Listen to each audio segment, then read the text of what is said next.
I don't know. What are they? Are they both Italian? It sounds like our Italian names. Can it be Diego Yuma? I don't know. I don't speak Italian. You know what I mean. Diego El Yuma? What? What did you just say? Welcome to 141 and 2/3%, the wrestling podcast hosted by two lapsed wrestling fans who are back and not going anywhere. My name is Tyler, my co-host Will. How are you this week? I am good. I'm a little unhinged. I had a beer an hour ago, and I'm getting wild, baby. Oh boy, he had a single beer. Oh boy. Literally in the time it takes to fully digest one alcoholic unit that is found in a beer, but he's feeling wild. Oh boy, things are going to get a little saucy here. You thought I was talking shit about The Rock last week and the week before that?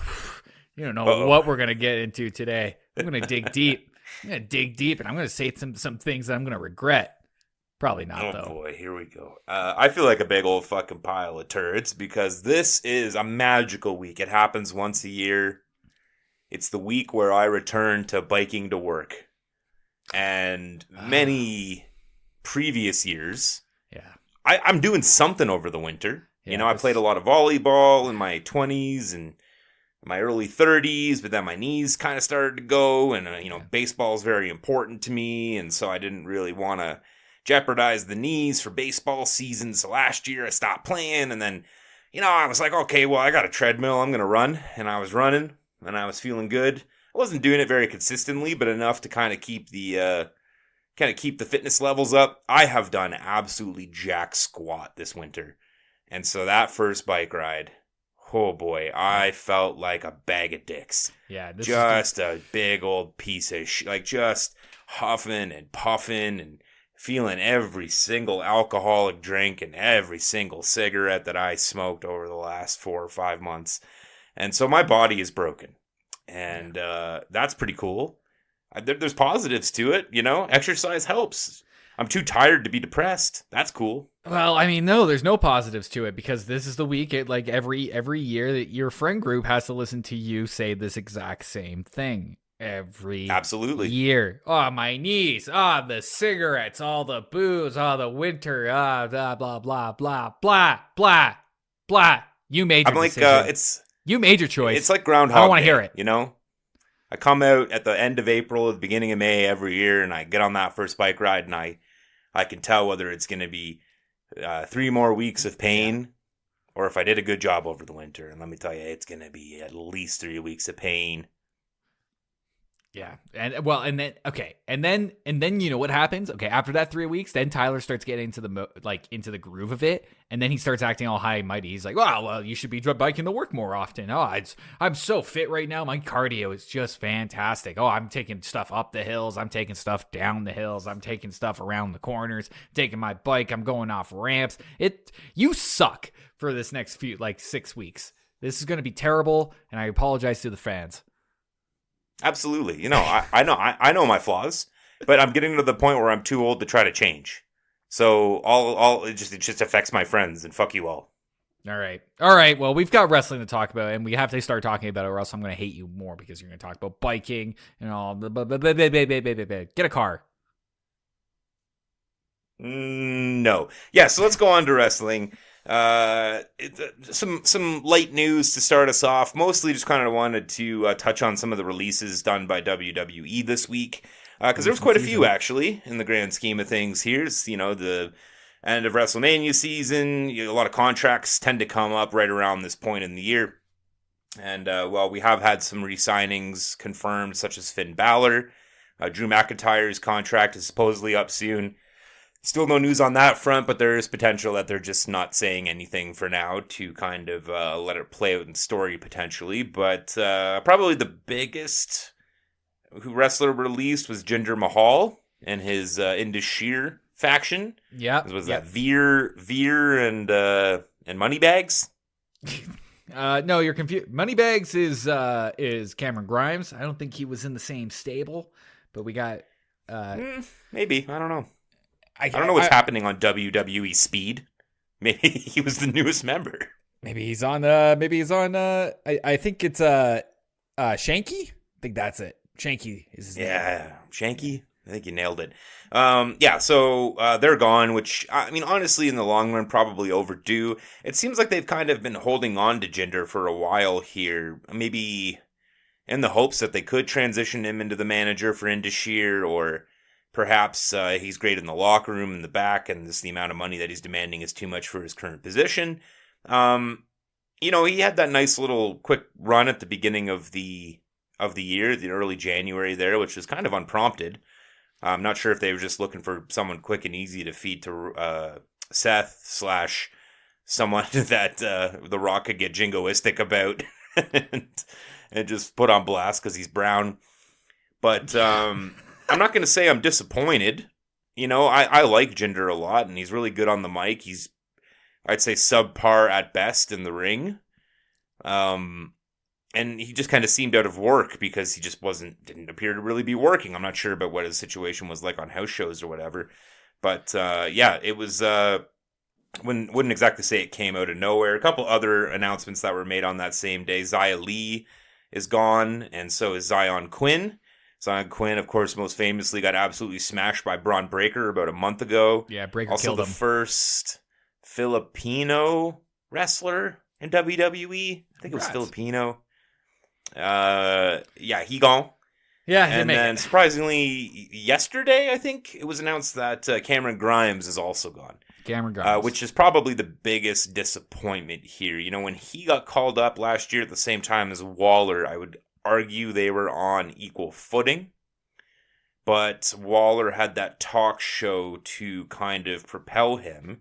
Grimes really didn't get a lot of work on the mic at all at any point in his run on the main roster. No. Didn't really get any chance. I think he was kind of the Wall Street Bets Reddit, Yeah, that was his to gimmick. The moon. Yeah, he was the GameStop in NXT though. thing. I don't think he really got to do that at all in WWE in the main roster. No. And if he made any appearances in the main roster, it was kind of just more or less kind of as a jobber role being fed to other wrestlers or other up and coming. Like his last role or his last match that I saw in the main roster with on Smackdown was to Braun Breaker, which was an actual match. It wasn't a long match, but it was an actual match, and it was a pretty good match. But we all know what was going to happen. Braun Breaker was going to eat this man and scream. Yeah, and he got to have a better showing than some of the other people that they fed to Braun Breaker, including the recently departed Zion Quinn. So rest in peace. It could have been worse. I know that he is pretty well beloved from his independent run. I know my brother has good things to say about him. He's a lot more in touch with the indies. I don't think I was a big fan of the GameStop money bags, to the moon sort of gimmick, because it was something that I think it was going to lose relevancy pretty quick. And if he was still, and I think it's lost relevancy altogether right now. Even that GameStop movie that came out, I don't think it did much of a splash. Maybe it made some of the money back, but that concept is so 2022. I think that's when it happened. So I don't know if he was sticking to it, and maybe that led to the release, or maybe it was just not whatever it was. I liked his in-ring work from what I saw on NXT, but the gimmick needed to change to something a little bit more to something that could stand the test of time. Yeah, I think we will see him back in WWE at some point. I think he's going to have that kind of career path that we've seen a lot of people have, where he gets released, he gets to go back on the indies. I mean, potentially AEW, slap some stuff together, refine his character, then maybe come back looking a little bit bigger, maybe a different ring style, different talking style. Absolutely. I wish all the best to him. I really enjoy him in the ring. I was excited when he got called up for the limited amount that I had saw him. I had higher hopes for him than Waller, really, but then it was pretty evident pretty quickly that they were pushing Waller a little bit more, and Waller was getting a lot more traction from the fans, Yeah. And he's really come into his own in 2024, Waller. I love Waller. Love Waller. Yeah, me too. Yeah, a lot of people shit talk him beyond the realms of just being a heel, but they shit talk him for his work and stuff like that. But Fuck off. I think he's pretty well rounded, you know. And he's a little over the top, but I think that still has a place in wrestling. And Absolutely, he fills that niche well. Absolutely. I think like. Yeah, Cameron probably has a path back. I don't know for Zion Quinn and Zia Lee. I certainly don't know for Jinder Mahal and the Indo Sheer crew, because they seem to have left on a bad foot. We saw there were some tweets that Jinder Mahal put out where he was, I'm paraphrasing, but it was more or less just like he was done. I feel like something must have went down behind the scenes, and he was just like, I'm over it. I feel disrespected. I'm moving on with wherever my career takes me. And you know what? You know, kudos, man. Just go for it. I was texting Tyler as soon as we saw the news. I was like, come to Calgary. Come back to Calgary. Go to RCW. I'll make you a hero, man. I will scream my head off for you, buddy. Let's go. Yeah. I'll show up to every fucking match. I'll show up. Ready to turn him into a cult hero. I'm ready to go. Which is like hilarious because we've been to like one RC Dub show, and we should definitely be going to more. We should definitely be going to more because that was way better than I thought. We should be going to more. We should be going to more. We should be going to more, and we should be going, me and you. Yeah, we have friends. We had friends that we went. Keysweater's got to come. Yeah. Like maybe just a couple people who are like into wrestling and are not just there for the bit. I think we purported ourselves very reasonably that night, and some of our other friends were a little drunk and they were horrible, a little disinvested in the actual wrestling portion of the show. Because there was some real work in there, man. There was some real work in there. It was art. All right, it's a fucking art. It's a fucking art. It's a fucking art. It's still real to me. Damn it. It's real to me. All right, well, let's move on to Smackdown from April 19th at the PPG Paints Arena in Pittsburgh, Pennsylvania. PPG Paints.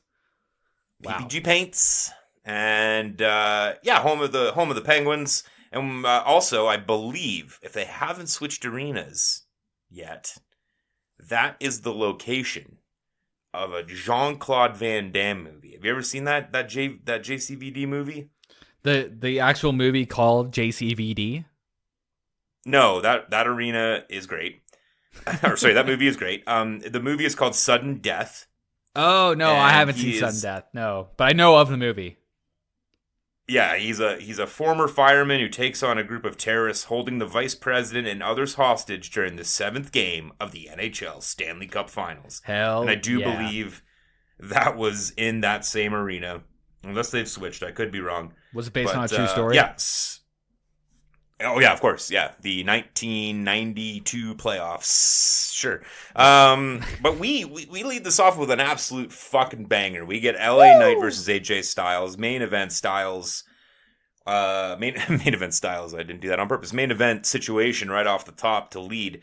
Very tight wrestling to start. I'm not really sure why I love the LA Knight head dribbling off the announcer's desk so much, but I'm here for it every fucking time. He's so good. I don't know why. Like it's something that I could see another wrestler doing, and I'd be fucking so sick of it and hate it.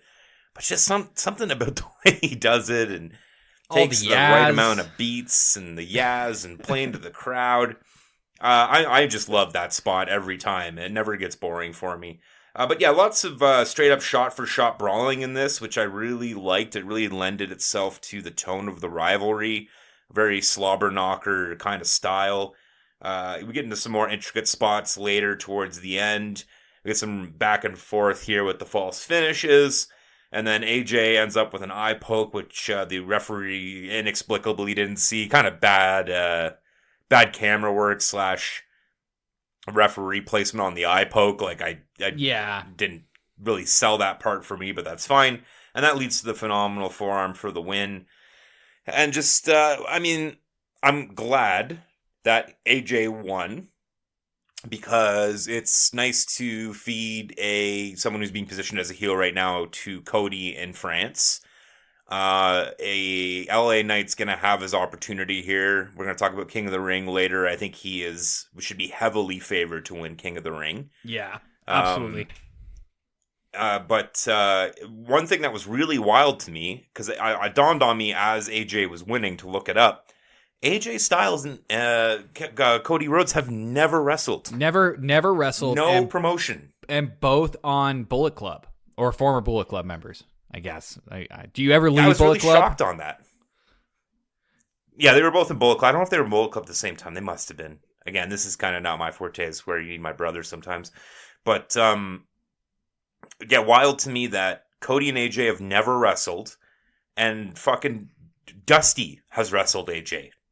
Wild. Like 3 times. So they can work that. They can build that up in some way. So like if Dusty wrestled or if AJ has wrestled Dusty a number of times, they can build that up. Dusty, we'll probably see in the next SmackDown AJ saying something horrible about Dusty, probably wearing like a polka dot suit or something like that, or taking a shit on it. Whatever his AJ's kind of heel turn's taking. He's just kind of like his heel turn. I like his heel turn.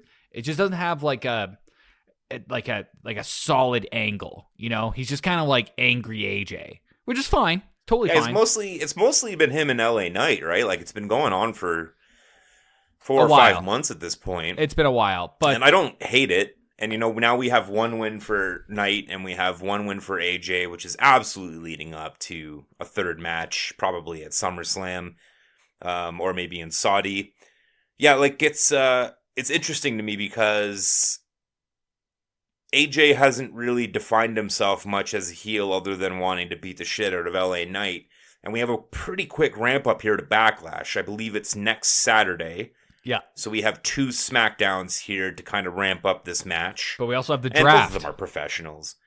We also have the draft. But both of them are professionals. I think they'll do a good job of putting some stakes on it by the time we actually get to the match in France. But I'm very excited to see the match itself. I'm very shocked they have never fought before. We're talking 0. Not in any other promotion, not on house shows, Nothing. Not in a tag match. So there are some minor concerns about that aspect. But again, they wrestle a very similar style. You know, they're both traditional, like more high flying kind of kids who have grown into their late 30s, early 40s, and have taken more measured approaches and brought some more traditional wrestling into the fold for their setups and stuff like that. So I do think their styles complement each other very well, and it should be a pretty good match when it finally comes down to it at Backlash. Yeah, I was a little shocked at the beginning when I saw that AJ won because, you know, the favorite for me, obviously going in, I was like LA Knight because LA Knight's got so much push for him. But it was like after the fact when I was thinking about it, it's like, no, this does kind of make more sense because AJ is more of a traditional heel, and then when you have somebody like LA Knight go up against Cody, I think that'd probably kind of split the fan base a little too much against Cody, which I think is not the right move right now, especially where we're still trying to figure out like Cody's role as champ. Like it's still it's not bad. It's just we're still trying to figure out what direction we need to do, and we won't have that solidified until after the draft and probably not till after Backlash as well. Yeah, we'll talk about it a little bit later on with Priest as well, but you know, it seems like over the last few years, the WWE has shifted to a lot less title changes, which, you know, back when I was a huge fan in the Attitude Era, kind of got a little exhausting.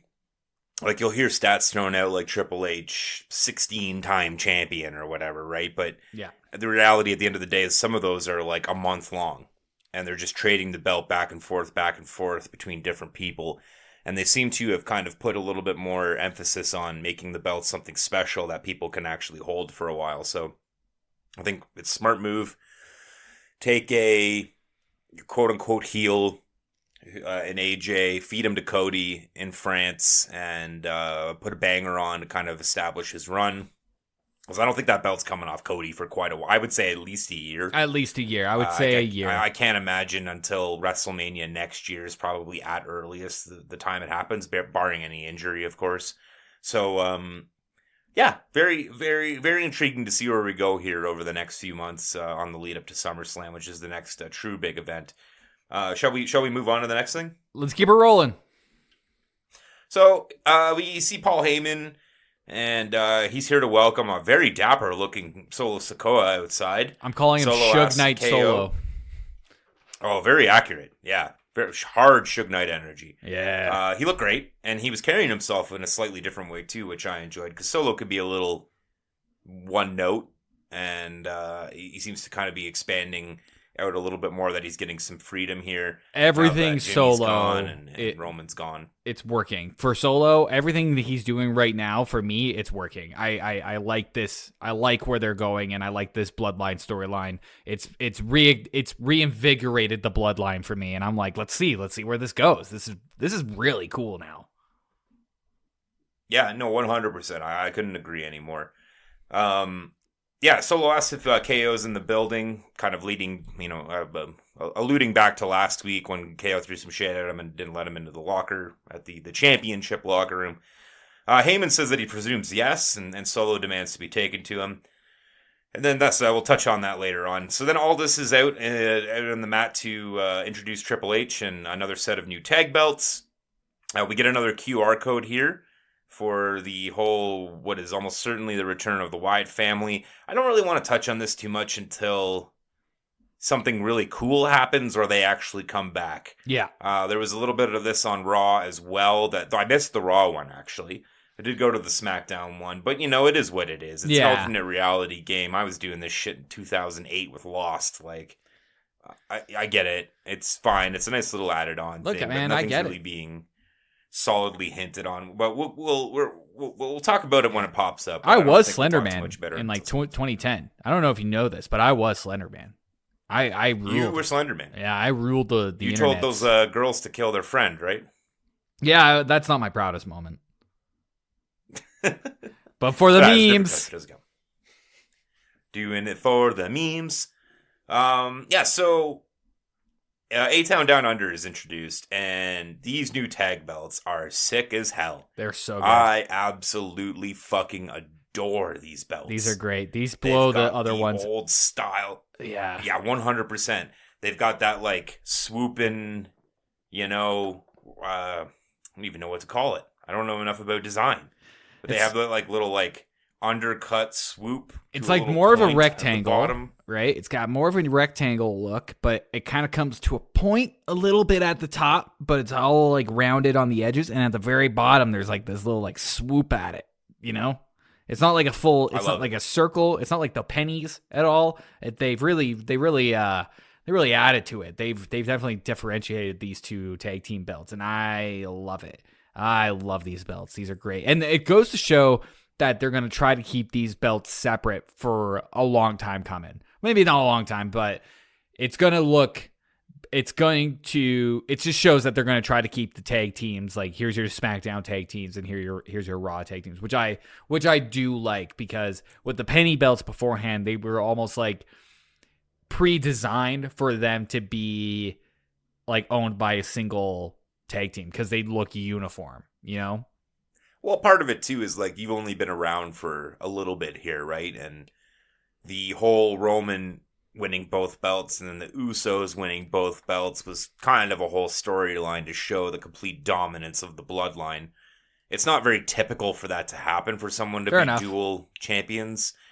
So I can't imagine it's going in that direction anytime soon here. There's really not any tag teams that you could justify having that kind of dominance in this moment. Nope. And nothing I can see really immediately. So yeah, I assume they're going to be probably separate for quite a while here until they have some big storyline that they really want to push again.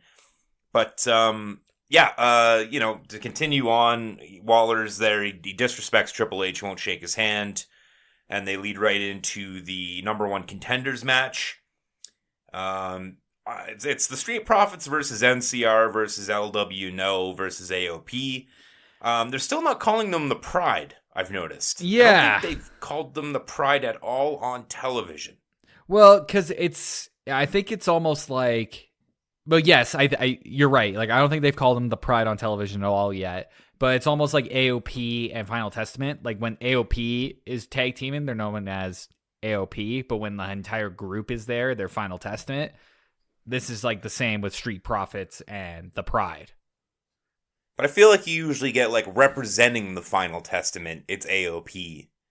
Like, I don't think I've heard the words the Pride spoken by an announcer. Because it's dumb. Read on a graphic. Because it's fucking dumb. It is dumb. Super dumb. It is fucking dumb. But it's better than me saying Final Testament versus black people. So I was really hoping that they were going to stick with that. But, you know. They focus tested it is what it and is. it still wasn't working. They're going to keep trying, but I don't know. We'll see. We'll see how it goes. They just have to try different markets, right? Yeah, I guess. Yeah, we'll have to test it in Oklahoma. We've already tested it in Connecticut.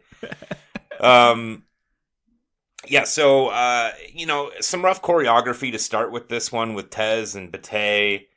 It starts to kind of break out in chaos as expected with an 8-man, you know, 4 tag team match. I hate this match. What to be expected. I was texting Tyler immediately. They all do. I was just irate. I was irate because Tyler's broken me now, and now I'm like watching how people are like holding the rope. And I'm like, who's the legal man in this situation? I'm screaming at the television. I'm like, who's legal?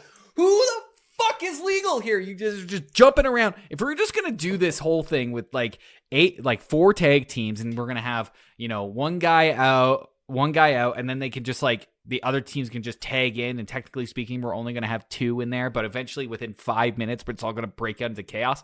Then just fucking call it a tornado tag match. Let's just do away with the rules. Like, if you're just gonna do this, then just don't even start with it. Don't even get started with it, because it's just nonsense at that point. Don't bring rules into something that's not where the rules are not going to fucking matter. Yeah, preaching to the converted here, man.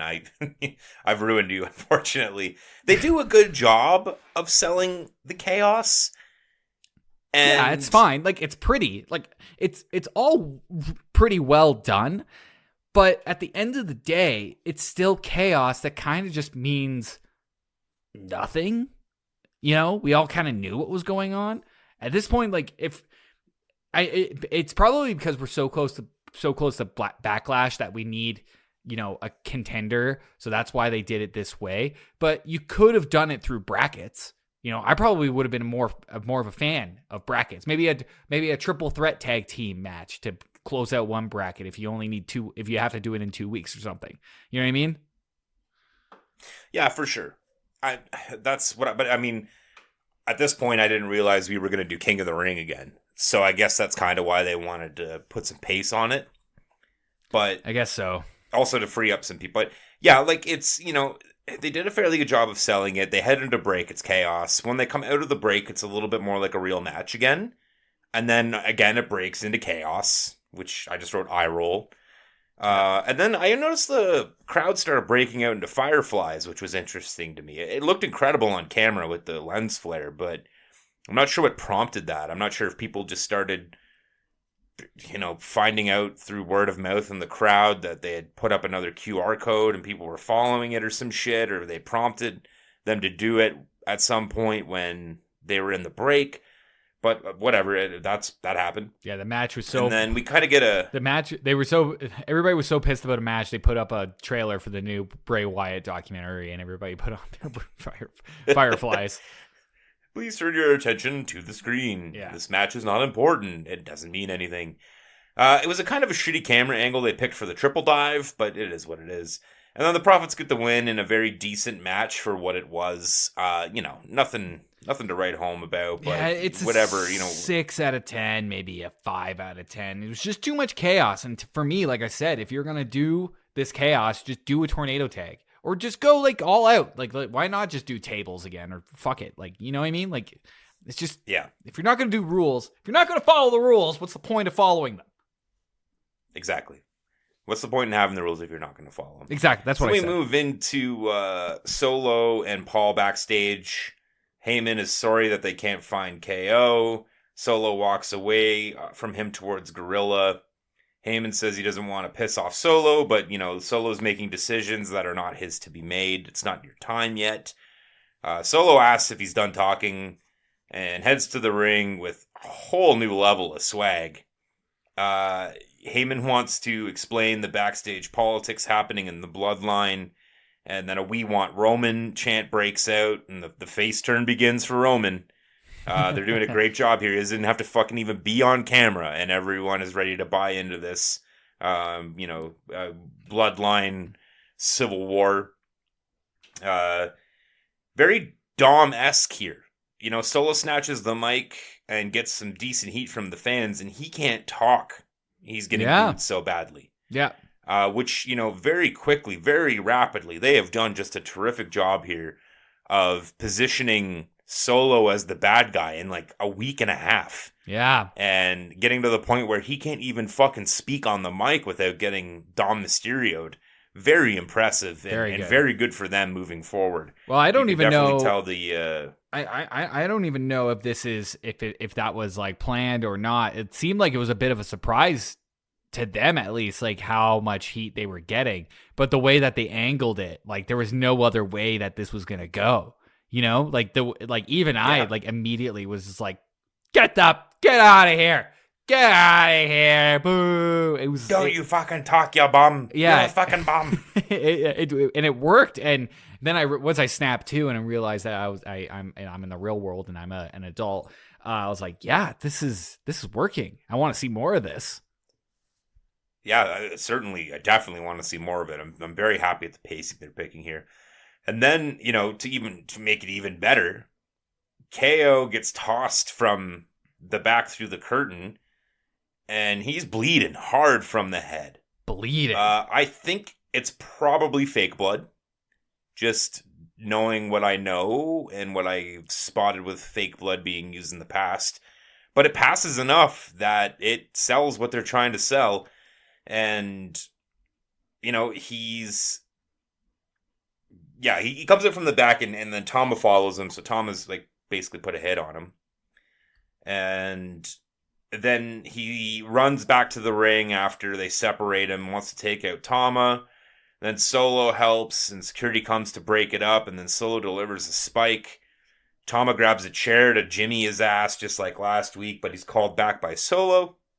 And Heyman is just doing a bang-up job of selling the terror. It's so good. He's so scared. He's doing such a great job. And then we head to break, and out of the break, Heyman and Aldis are in the parking lot looking at a car wreck that's been set up. And Aldis says the cars are KO's and Tama's.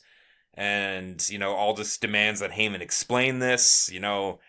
Bloodline's done a lot of shit, but, here we settle shit in the ring. We don't do this. We don't go to these levels. Aldis wants Heyman to understand that he needs to tell the Bloodline that this is not going to stand and that losing is not the only thing that has consequences. And this whole fucking thing was just a top tier segment. Oh, from so start good. to finish. So good. Tama Tonga is also just selling as this like unhinged right-hand man of Solo. Like Solo's got the wits about him, but still playing that evil kind of mastermind Suge Knight character. Love the suit. The suit looks fantastic. The swagger looks great. But Tama, he is unhinged. I think even the ring, when he was holding the chair, he was like barking at people. Like, hell yeah, let's go.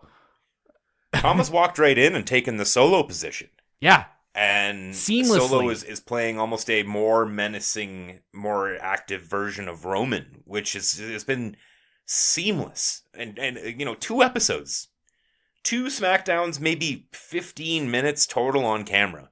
And they have just done a great job of repositioning this entire faction for what's to come. Just cooking. Great job. Great job, gang. From production to the performers. Very excited to see where this goes moving forward. Let's keep it moving. All right, so then we head into Carlito versus Santos Escobar. So I fell asleep during this one. Fair enough. Santos restates in a backstage interview, or maybe like earlier in the day, that he did not have anything to do with the Dragon Lee attack in the parking lot. He did not have anything to do with the Dragon Lee attack. Yes, it was in a parking lot promo earlier in the night.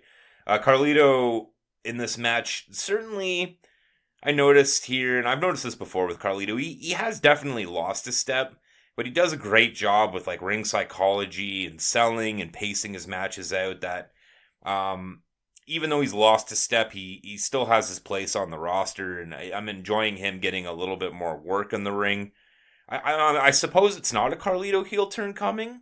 If it is, it's bad booking, because this makes no sense if he is, on Santos' side, and he's going in and doing this and attacking Dragon Lee. But we'll see where this all goes. I mean, if it was going to Santos happen, gets the win. If it was going to happen, it needed to happen earlier. I mean, they still have time. I mean, it's wrestling. They have week-to-week storytelling, so they could build it up to something else. But Carlito really does work better as a heel, and I'm waiting for that heel turn. And I'm also tired of I shouldn't say tired, but I am also tired of just LWO just soaking up like more and more members, and then they're like, when's it gonna stop? All right, are they gonna end up with like 8 guys? Yeah, in LWO, come on. Let's stop this here. We need LWO Civil War. We need some sort of Solo Sikoa situation in this group. Maybe what if we do the unthinkable? Turn Ray heel, huh? Wouldn't that be crazy? What if he was just controlling everybody? Dirtbag Dad. I don't think you can until you turn Dom face, which it's almost impossible. I still think is a bit.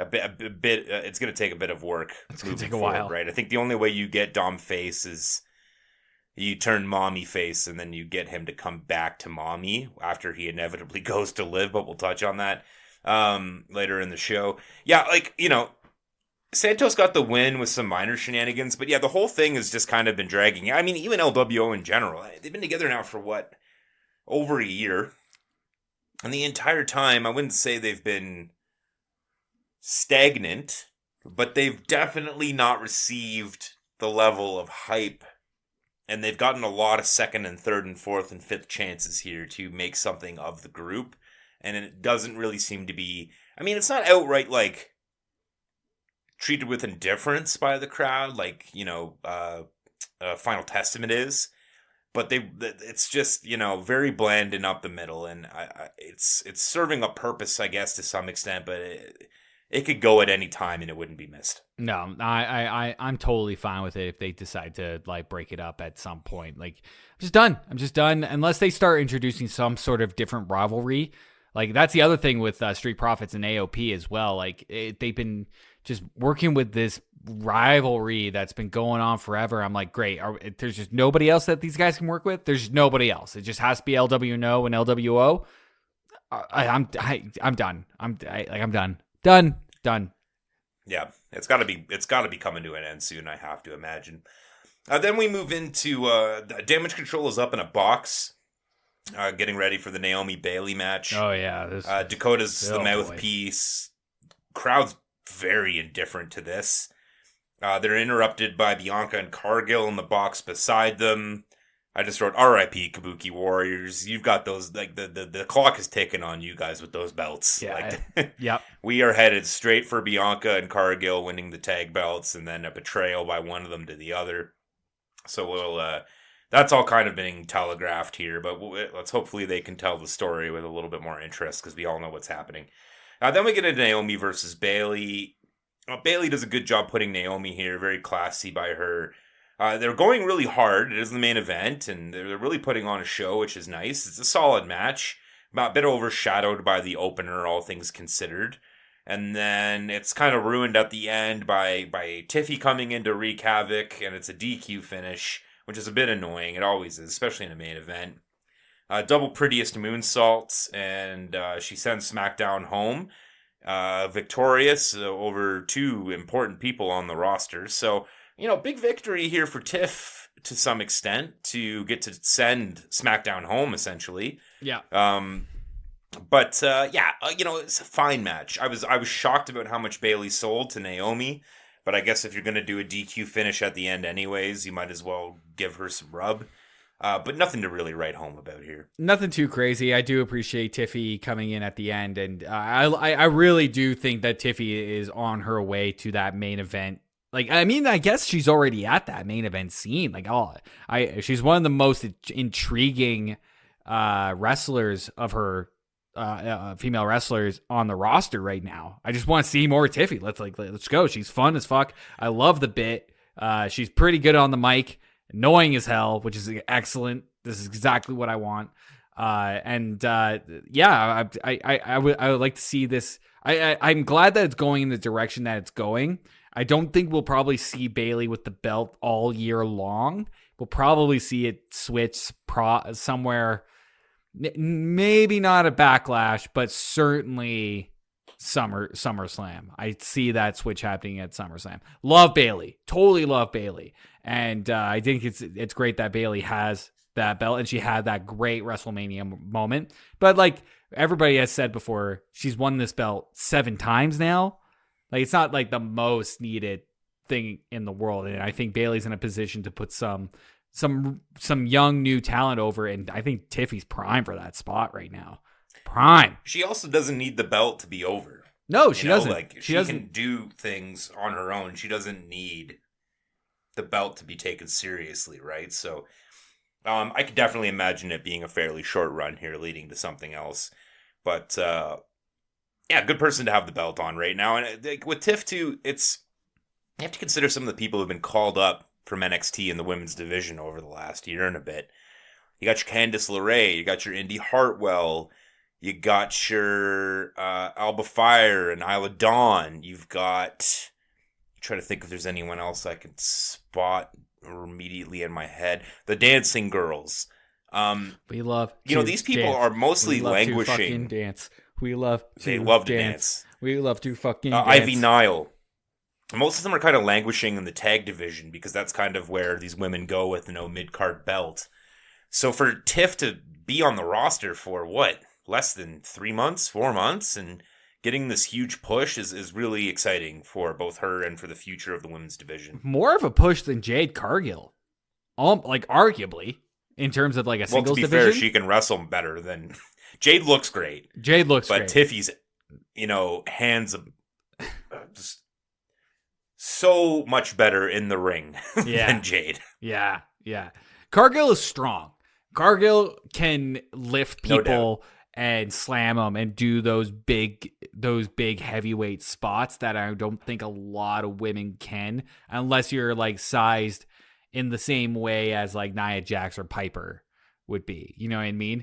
But because of the size and the physique of Jade Cargill, she can do those kinds of spots.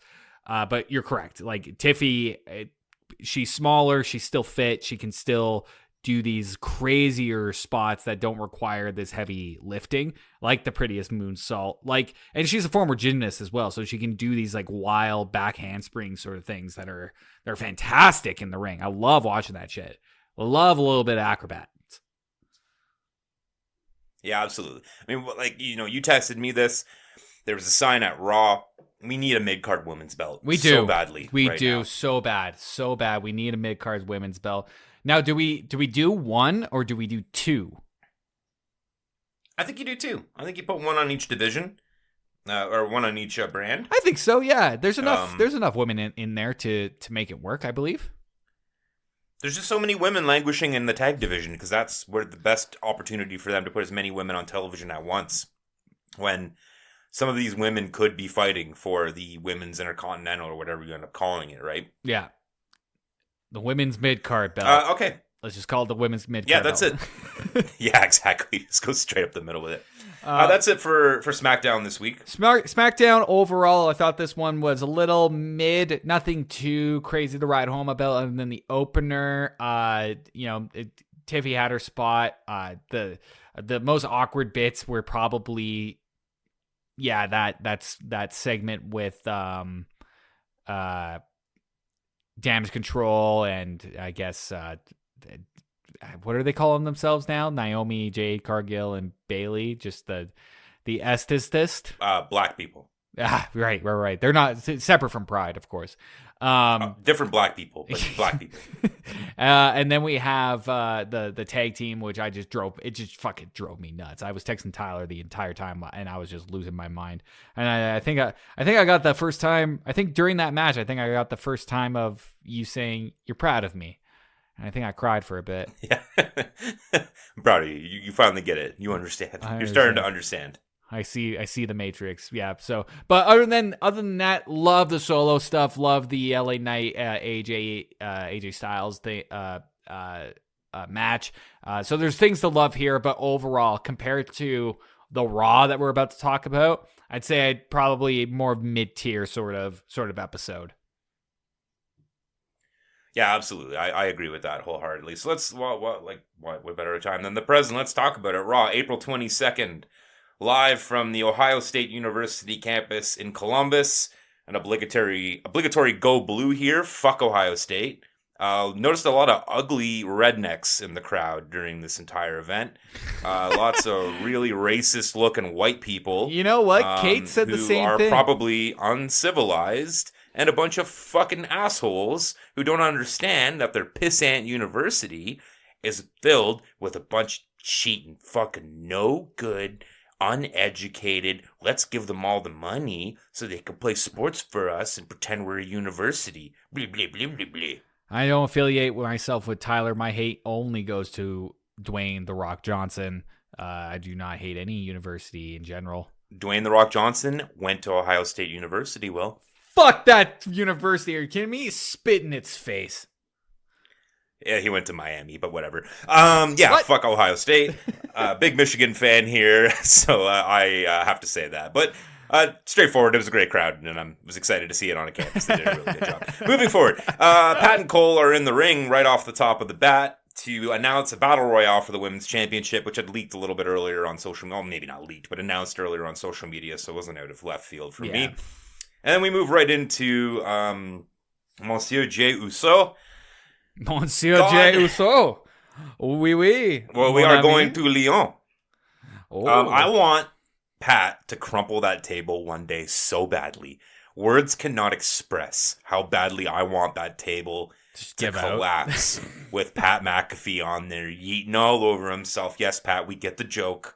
You fucking driven it into our skulls repeatedly, yeeting all over yourself. Very good. You have the humor of a 15-year-old boy. That's I was just gonna say. He's made a career out of being a 15-year-old boy. But look, Tyler. I almost called you Steve there, but look, Tyler. Look, right? We're trying to do that ourselves. It's never gonna happen. All right. And he's just figured it out. I guess. He's figured it out. Okay. So we should just calm our tits down. All right. If Pat McAfee was out there on commentary and like someone said something heelish and he said, "Yo, that's gay, bro," it wouldn't shock me in the slightest. No. I'd be like, "No, that's on brand for Pat McAfee." That's pretty on brand. Yeah, that's definitely Pat McAfee. But we got Monsieur Jey Uso. Yeah, so he comes out. He's promoting on the championship match. And then a big moment as Damian Priest interrupts him here. God. I say a big moment because it's a good chance for him to prove that he can carry that belt, act like a heel champ. So very excited here to see what he looks so good. Can I just say, that purple shirt, he was making that shirt work. Every inch of that fat fiber that was on him. He looked fantastic, Damian Priest. He looked great, and he was doing stuff to me. This might be a weird thing to say, but I feel like there's been some hatred towards, on the internet, there's been some hatred towards R-Truth's involvement with Judgment Day, making them slightly less serious. But I think this is a good example of what those segments got to release in Damian Priest's general attitude. Because what you get here is a down-to-earth, slightly comedic, more laid-back Damian Priest. Absolutely. He won 6 months ago. And I think it really works for him, and I think this was a very nice coming-out party for him.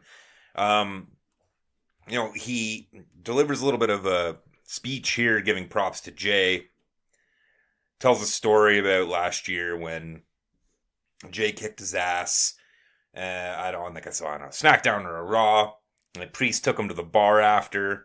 Says he doesn't remember much about that night, but he remembers paying for the bill because the bloodline has some expensive tastes, and so did Jay. Jay just tosses in, I took an Uber. Which is like almost a slight dig at his brother, who's been arrested for drunk driving like 2 or 3 times at this point. Priest says Jay told them that they were next, and then he makes the proper heel turn. Well, says, "No, Jay, they were next. I was next." We gotta say like they were next in the sense that they were the next up and comers. They were the next main eventers. Yeah. They were the next like people going for the belts here. But yes, then he switches it exactly, over to be like, you were almost right, Jay. You were almost right. I was next, not you. Yeah, me. I'm next. And that solidified this actually very good heel turn. And goddamn, did that shirt look good on him, bro. He looks so goddamn good. He looks so good. Yeah, I was very impressed with the whole thing. Like I said, I wrote leading into it, here's a big opportunity for Priest to really show his stuff, and he does a very good job of delivering a very natural feeling in character promo. He says no, Jay, I was next. I'm the now. I'm the champion. Says Jay will essentially be a stepping stone, and that they're just feeding Damian Jay to make him look better, which is a little bit of fourth wall. Not breaking, but he's drilling a hole through it so you can peek through it. Yeah, and I like that. I like that little peek because, like, being a smart mark, relative smart mark, you know the phrases. I know that I've seen some like debate about like saying things like marks or actually saying heel on television or anything like that. I like it because it just brings it a little bit home, makes it a little bit more real for me. And like, yeah, you can acknowledge that it's a show, but you can still blur the lines a little bit. And I think Damian Priest is doing a pretty good job of like blurring that a little bit. And like, it's saying that line, like you're just piece of meat that the machine's going to feed to me to take me to the next level. That kind of stuff, it blurs the line in a nice way between the reality and the fiction of wrestling that I can get behind it, if that makes any sense. No, I think they really threaded the needle here. You know, it was like just the right amount of it to kind of give a little love to the people that feel that way like us and not reveal too much to the people who want to live in suspended disbelief. Yeah.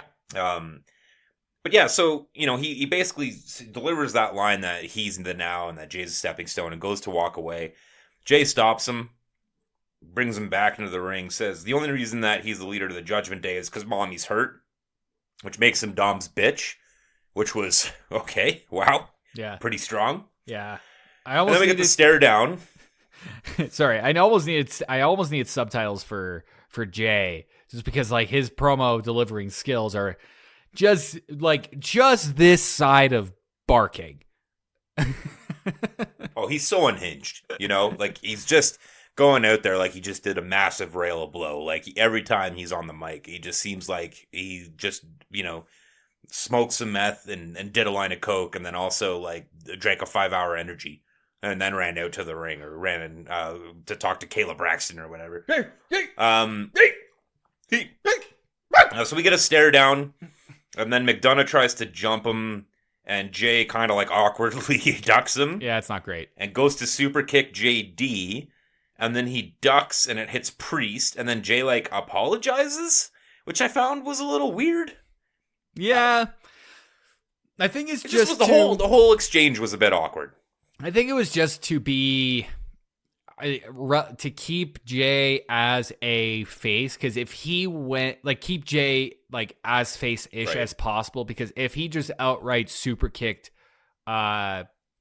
Priest, that would just like I think kind of break the Jay character a little bit, because he's not necessarily supposed to do that sort of thing. However, he's not going to swing back at JD McDonough, but I think having him hit Priest, it did more for the Judgment Day storyline where they're that route that they're going than it did for Jay and Priest storyline going into Backlash. It's more just kind of like showing the cracks in Jay in the Judgment Day's like facade, I guess, or team. Right. No, so, I gotta feel that. Yeah. And then we get the announcement that King of the Ring is fucking back, and let's fucking go. I am a massive fan of the King of the Ring tournament. It's a very... It probably reached its peak while I was a fan, just becoming a fan of wrestling, which is probably why I love it so much.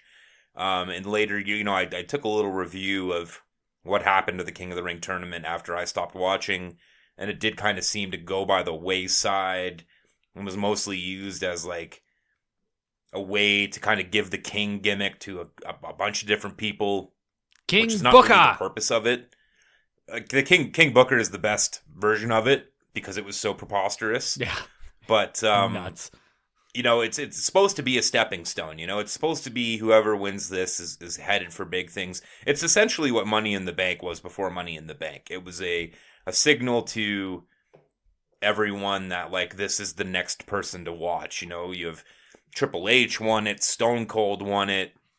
I'm trying to think of who else. Well, Stone Cold Kurt won Angle. it and delivered the 316 promo that he was so famous for. It was at the King of the Ring that he won, where he dropped the 316 promo. So that particular King of the Ring lives in infamy because of the 316 promo.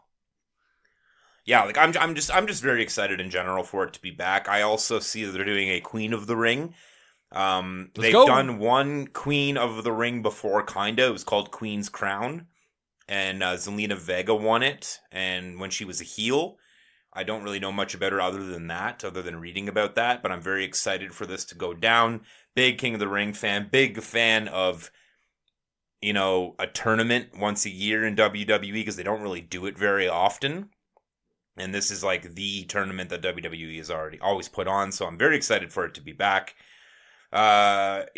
Just like, and the people that are advertising for it are all heavy hitters. It doesn't seem like there's any of the C team in there. It looks like we got Gunther. Well, we'll talk about it. Gunther declares later. Drew McIntyre declares. We have LA Knight in the promos. We have... I'm trying to think of who else. It does not seem like it's a second-tier event this time around. No, it's going to be a lot of people who are borderline championship contenders and certainly mid-card contenders. So let's fucking go. And then we move into DIY versus Awesome Truth. It was a great little back and forth match. I was a little distracted during this, taking care of some other business, so I didn't really get a full chance to fully analyze it. Yeah. So I watched it. I watched it in full, and yes, it was a pretty good back and forth match. It just, I think the big thing that I noticed while watching this is that Ciampa and Gargano are just so like they're so seasoned in their style of wrestling that you can kind of see them outpacing guys like R-Truth, who are 52 years old, and it was prevalent. I'm not prevalent, but it was noticeable while watching this match. But R-Truth does a very good job of keeping up. They do a number of spots where I think more or less Ciampa and Gargano outperform Truth and Miz, Awesome Truth. But yeah, I think that's kind of the point in this. I don't know, maybe I'm just reading into it a little too much, but I think that was kind of the point that they were trying to make, especially when they get to the end of the match, where Gargano is still the smiley, happy face guy, but Ciampa takes a left turn at Albuquerque, and he's not so happy about this. And I kind of like, if I was going to look at this as just as wrestling skill, Ciampa and Gargano, I think, are better wrestlers as a tag team than Miz and Awesome Truth. Just Miz and Awesome Truth are just so goddamn fun to watch. Like, so fun to watch. Yeah. I mean, like, I think you kind of nailed it right on the head here. And, I like the suck it and the pedigree by Ciampa. That was a good call out to the whole Truth, Ciampa, Triple H thing. And I bet you for a while now. I bet you that's going to become part of a segment where Ciampa is like, look, R-Truth has made us into a joke. That's what I see. I can see that going in the direction. Right. Like, he changed that. Like, look at what we're wearing. Like, I'm now dressing like Triple H, and he keeps calling you Shawn Michaels. He has no idea what building we're in. And I could see that becoming... I could definitely see that. Going down that path. I could definitely see Ciampa taking more of a heel turn here. Gargano, he might be kind of like the heelish face or face-ish heel here, because I don't foresee a breakup of DIY. maybe a rebrand of DIY. I'm not a fan of this Regeneration X or whatever they're going. Like, I think it's fun. I think it's fine for like the last 2 matches kind of as like a haha joke. But if this is a direction that they're going, then I think it would be better if Ciampa was like, Truth made us into a joke here, and then they lean into that, and then they go down a path of a rivalry with Awesome Truth, which, I mean, it could culminate in them handing the belts to DIY. I also think DIY needs to change their fucking name. Like, what the hell does that mean? Like, do it yourself? Is it really do it yourself? Can it be like, I don't know. What are they? Are they both Italian? It sounds like our Italian names. Can it be Diego Yuma? I don't know. I don't speak Italian. Boy. You know what I mean. You can cancel Diego El Yuma. You can cancel me on Twitter at Sticks Mahoney. Or you can go over the Chapter by Chapter podcast. You can cancel me there. But make sure you sign up for our Patreon. $1. Yeah, everybody. So, yeah, I mean, like, the Ciampa and Gargano had it won, and then Ciampa is distracted by, I mean, he celebrates too early. You know, he's celebrating too early. He needs to be more present. They had the belts, but he got cocky, and Miz pulls Gargano off the cover and saves the match. And then at the end, after DIY or Awesome Truth has won, they go for the, you know, babyface handshakes, and Gargano is more than happy to do it, but Ciampa won't and goes out. So, yeah, it's one of two things here. We either get the Indy Hartwell, Candice LeRae slow build into Gargano buying into that kind of idea and deciding to become heel with Ciampa, or we get the breakup, and that's kind of where it seems like we're headed with that. Yeah, let's move on to backstage segment here with Damian Priest chewing out JD McDonough. And then Dom comes in with a sling and says that, you know, he's not cleared to wrestle. He's banged up, but he's got Santos as well here to take his place and return the favor for Dom helping him out at WrestleMania. And Priest is fucking pissed. So it does seem like we're kind of headed towards be more angry, Poppy. Judgment Day. Be more angry. That's right. Yeah, I'm all here for it. And then we get a weird little thing here. We get Imperium heading out, and Gunther has got the mic, and he's not going to take shots at Sami Zayn. He talks about how proud he is with his run with the IC belt, that his name's always going to be associated with it after setting the record. And then he thanks Zayn for taking the target off of his back, declares himself for King of the Ring, ready to challenge for a new championship after King of the Ring. Gets interrupted by New Day as he's finishing his promo, which was good. I'm glad they got to work through what was a very on-brand promo for Gunther, like heelish but still respectful, which is kind of his whole thing. Yep.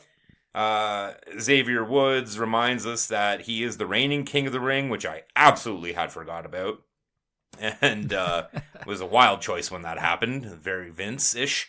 You know, Gunther accurately says that this entire exchange is beneath him because it is, honestly. He should not be dealing with these clowns with the way he is portrayed. New Day also accurately says that they don't want to fight Vinci and Kaiser again because they've fought them too many times, which is absolutely the truth. They've fought so many fucking times over the last little bit. So many times, which... but it's nice that they acknowledge it before we can rip it apart. Yeah. Well, and like...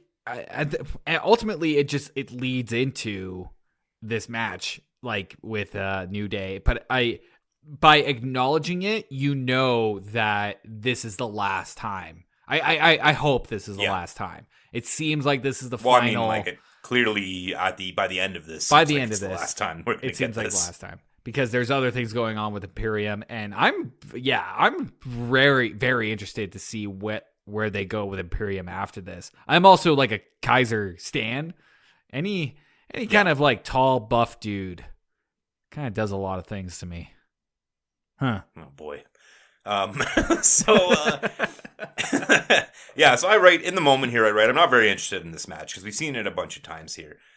They fight quite a bit though, so I'm sure it'll be clean and entertaining at least. It was. And it was a very solid match with the New Day ending up with the victory. Gunther's absolutely fucking pissed. They hold on Kaiser and Vinci in the ring. Gunther exits. And once they start holding in on Kaiser and Vinci, you know something's I'm thinking gonna two happen. things here. Yeah. I'm thinking either Kaiser and Vinci are bailing on Gunther, or Kaiser is going to execute Vinci in the middle of the ring. And so they hold on to it for a while here. And as Kaiser is really doing his best to prop up Vinci, I'm starting to think it's the former. I'm starting to think that Kaiser maybe has had enough of Gunther's bullshit, and him and Vinci are going to, Great stuff. Tread their own path. But I was wrong, because he just starts absolutely fucking destroying Vinci. Yeah, he's going and full it all Kaiser. culminates in a great moment here where he sets up Vinci on the ring steps. Backstage personnel finally comes out to stop him. He starts, doing his Kaiser heel thing, going, "Oh, no, everything's cool. Don't worry about it. It's all good. Don't worry about it." Starts walking back up the ramp, and it was telegraphed a mile away. You knew it was coming. But the force in which and speed at which he busts his ass down the ramp, around the ring, and full speed drop kicks into Vinci's melon on the ring steps. Great stuff. Was an absolute. It looked absolutely fantastic. Looked devastating. Yeah. I don't think we'll be seeing Vinci for a while. Yeah, Vinci dead. I think this is kind of like the Jimmy thing. I think they're both going to take some time off of television here. Yeah, absolutely. And then the camera follows Kaiser into the back, into Gorilla, where Gunther is waiting with an approving look. So I don't know if we're going to get an extension of Imperium with some new members here, or we're going to have some sort of maybe just Kaiser and Gunther for a bit until they inevitably break up. But interesting times, and good to see some changes on this front. I really like Vinci. Do you know anything about Vinci before Imperium? No, I don't know anything about Vinci. I'm way more of a fan of Kaiser. Way more of a fan of Kaiser. So he played like a pretty boy character in NXT. Okay. And it was a pretty solid bit. Like he was very almost Pretty Deadly-esque. All right. With a little less cowardice. But it'll be weird. I'm interested to see where this goes next with this group. But yeah, entertaining stuff, and that drop kick looked absolutely fucking devastating. It's the second time he's done that get some too. Time off here. Yeah, it was. I think he did that to Kofi after Kofi knocked out Vinci. Yeah. Legit knocked out Vinci. Yeah, legit knocked out Vinci. A couple weeks, I guess, a couple months ago at this point. So seeing that kind of like parallel event is very interesting. It's cool storytelling. Wrestling storytelling, I guess. Yeah, it was great. Then we move into a quick little pre-produced Andrade promo going off on Judgment Day, how he didn't, wasn't feeling respected by them and they didn't want to do business with him. I was not being respected. I need to go with LWO, not LW, no. Because they have no in their name. So here comes Drew. CM Punk chants break out, which is great. He sits in the middle of the ring, cross-legged a la Punk, which was also a nice touch. Doing a great job again, just doing a great job here, spitting a heel promo, but it's Drew's world, and we're just living in it. Let's be real here, bud. Yeah, delivering this heel promo, but speaking nothing but the truth at every turn, which is the way you do it. I love it so much. Oh, so good. And declares for King of the Ring. He gets interrupted by big beefy Sheamus. Sheamus. And, oh God, please someone tell Pat that we hate the fight night bit. There's a reason Cole said, thank God I don't have to do it anymore. Please stop it. No one likes it. We don't want it around. Just stop. Yeah, it's done. Sheamus comes out and delivers a really cutting promo on Drew very naturally. He gave it all away and took his eyes off the prize. Drew takes some shots at his weight. Drew says it's his own, he's Sheamus' only true friend. Everyone on the back is making fun of him. Everyone online's making fun of him. And he says he's going to sit at ringside for this match and watch his back, which was interesting. Yeah, I thought that part was weird. It certainly was menacing. Yeah, I mean, Yeah, it seemed like it was going to be a heel turn of some sort here. Or not heel turn, but like a betrayal. some sort of betrayal, but it never really culminated in that. That being said, like this whole back and forth on the promo, fantastic with Sheamus coming in. Like I remember when we were coming up, and it was banger after banger after banger, and then Drew spinning that around with the with the burger after burger with the after burger, taking, like you said, taking shots at the weight. I don't know if that was pre-planned, but if that was off the cuff, fantastic stuff. Seems like it caught Sheamus by surprise because he had to take a moment there and going like, that was hilarious. And he even gave him some props during that too. He's like, you know what? I've been watching and your promos have been getting really good. And then they got continued on with the rest of the segment. But no, we're like I said, we're in Drew's world. We're in Drew's world right now. Drew has elevated to a point where, like, I don't think he needs a belt. Like, he is so good whatever he's doing right now. And even when, like, I even got Drew. Or sorry. Let me back this up. Sheamus posted earlier, I don't know, a couple days ago, or maybe earlier today. Burger after burger after burger. That was the tweet. Burger after burger after burger after burger. It was like 100 times. So hilarious, right?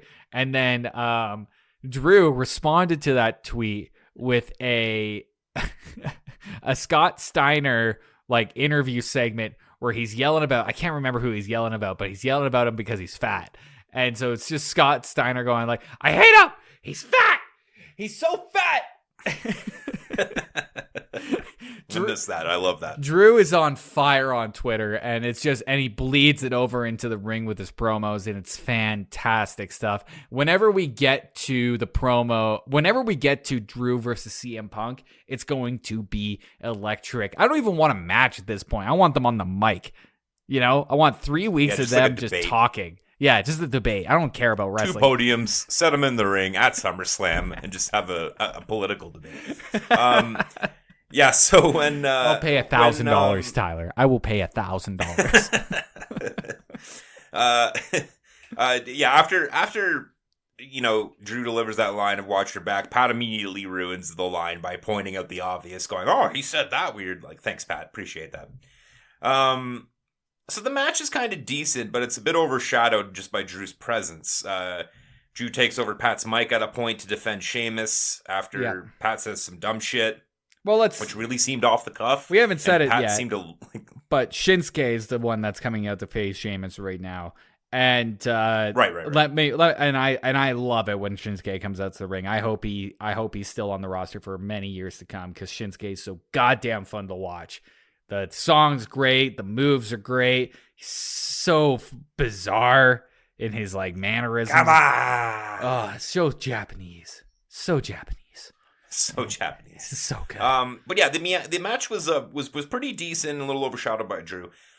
Great stuff from Shin working the neck, which is a long-standing point of contention with Sheamus because he's had the neck surgery. A lot of enjoyable 2.9 second kickouts. They're really on time with those. It does feel like Sheamus was proving a point with this match.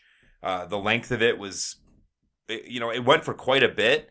And it was pretty high intensity, and I think he kind of wanted to show he could still go after all the flack he got on the internet last week. For sure. And then at the end, there's no run in from Drew. It's a clean win by the Moose, and I assume that they're probably leading into some Drew Sheamus stuff, either working together or working a program together up until Punk's cleared to wrestle again. And I'm intrigued to see where we go next with this. Absolutely, and these guys can hit. Sheamus is infamous for how hard he hits in the ring, and I love it. I love it when guys hit each other. I love the match that Sheamus had last week with the Fight King. Please help me. Ivar. I almost said Ivy Nile, and I knew that was not right. Ivar Nile. I'm ready to see another Sheamus v. Drew match. I don't think we've had a Sheamus v. Drew match since WrestleMania 38. I think that was the last time we saw them together. Could be. There was a triple threat match at WrestleMania 39. With Gunther, Sheamus, and Drew. That was spectacular. Probably the next to Roman and Cody, probably the match of the weekend. Yeah, absolutely. So, so I'm excited to see them. I mean, clearly they probably have worked together since then. There's a lot of TV out there. So let's do it. Like I love seeing Sheamus is a clear face, and he's definitely working that angle. Drew has made a legendary heel run, so I want to see Drew face off with anybody. And when you get these two guys who can hit and are big in the ring and can pull off some pretty cool stuff, like Sheamus's white noise, that stuff is fantastic. So let's go. Let's fucking go. Then we move into a quick recap of the IC match last week in Montreal. Kathy Kelly's with Sammy in the back. Sammy doesn't really say much here. Then Bronson Reed interrupts. Then he leaves. Then he jumps Sammy. Blah, blah, blah. Blah, blah, Who blah. cares? I'm Bronson Gable Reed. I'm out. a kaiju. I destroyed Tokyo once. I'm a Godzilla. Blah, blah, blah, blah, blah. Sorry. God, you hate Bronson Reed almost as much as you hate The Rock. Almost. Almost. Gable comes out with Alpha Academy. Gable looks contrite. Goes on to frame last week as a betrayal by Sammy. Contrite. Look at that $10 word he's using today, folks. Oh, is that considered an expensive word? I don't know. I didn't pay for it. All right, fine. He goes on to frame last week as a betrayal by Sammy, picking Gable out of the corner while he was crying and then celebrating in front of Gable with his family, and that drove Chad to the edge. Says he was wasting his time training Sammy when he should have been focusing on his own matches, and he's been wasting his time in general training these other losers, and he points out the rest of Alpha Academy. No coming back from that, man. You leave them fuck alone. You can't shred these beautiful people in front of me like that. So first he chews out Tozawa as a comedy act who just eats losses, which is honestly fair. Yep. Then he calls Maxine beautiful and dumber than a sack of rocks. Potentially fair. Brutal. Otis chants breakout. Gable says that Otis is the biggest disappointment of them all, and basically moves on to say that all of them are going to work together to get Gable the IC championship. So, yeah, they're really amping up this Gable heel turn here. Can't imagine Alpha Academy is going to be together for too much longer. There's a little kind of callback to it right at the end of this episode as well. But, yeah, any thoughts on any of that? I almost cried. This was heartbreaking. It was heartbreaking, but this is also the push that Gable needs to bring him up back into relevancy almost, because he was almost kind of floundering as this face for Alpha Academy, and the Alpha Academy in general was kind of floundering because of their kind of overly face gimmick that they were going on, where everything's kind of positive, everything's thank you, and yeah, I mean it blurred. It did a good job actually of doing that almost Drew thing, where it's true. Like what they're saying is what Gable was saying was kind of true in a harsh way and in a heelish way.